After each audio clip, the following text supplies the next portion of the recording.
La parole est à Gilbert Lebris. Merci, Monsieur le Président. Ma question s'adresse à Monsieur le ministre de l'Intérieur.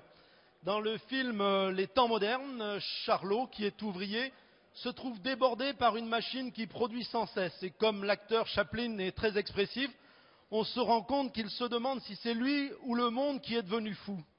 Eh bien, bon nombre de nos concitoyens qui ont manifesté le week-end dernier se posent la même question et ont la même incompréhension en recevant par rafale des procès-verbaux qui ne les concernent pas.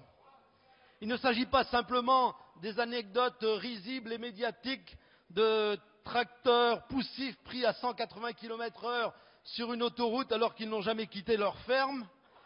Il s'agit surtout de tous ces braves gens qui, bien qu'ayant vendu normalement et légalement leur véhicule, continuent de recevoir PV, rappels et procédures diverses dues par d'autres qui n'ont pas fait les notifications nécessaires. Quand je constate le nombre de personnes concernées dans mon département, je vous le dis, Monsieur le ministre, ce problème n'est pas marginal, mais il est fréquent et en augmentation. Quand je vois les effets de ces dysfonctionnements sur les personnes harcelées par des PV à répétition, des huissiers, des tracas multiples, je vous le dis, Monsieur le ministre, il n'y a pas, comme le prétend votre ministère, traitement individualisé, diligent et bienveillant.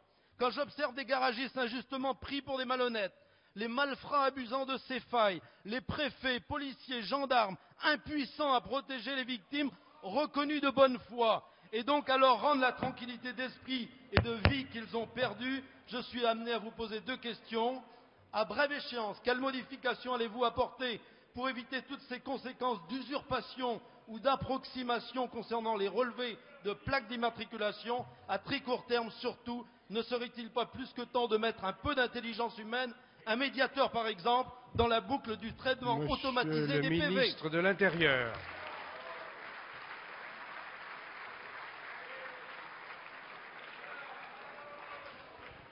Monsieur le Président, Mesdames et Messieurs les députés, je voudrais tout d'abord rappeler que le système d'immatriculation des véhicules qui est mis en cause et qui a été introduit en avril 2009 comporte pour les usagers des simplifications considérables.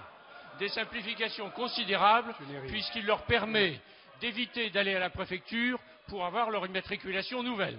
C'est plus de la moitié des personnes qui immatriculent un véhicule qui ont recours à l'immatriculation chez le garagiste. Ensuite, je réponds à la question en vous disant que c'est vrai, dans ce système, il y a une imperfection. Notre droit fait que c'est le titulaire d'une immatriculation qui est le responsable du véhicule. Ce qui fait que, lorsque une infraction est commise par un nouvel acquéreur, avant qu'il n'ait transcrit son immatriculation, il y a effectivement des gens qui, indûment, sont sanctionnés. Alors ce que je peux vous dire, c'est que ce n'est pas la peine, à mon sens, de nommer un médiateur. La première décision qui est prise, c'est que le système informatique va être réformé avant la fin de ce mois de mars. La deuxième décision, c'est que, bien sûr, les points qui auront été enlevés seront restitués, les amendes qui ont été prélevées seront remboursées. Et la troisième décision, c'est de soumettre à votre Assemblée un projet de loi qui mettra la responsabilité sur l'acquéreur.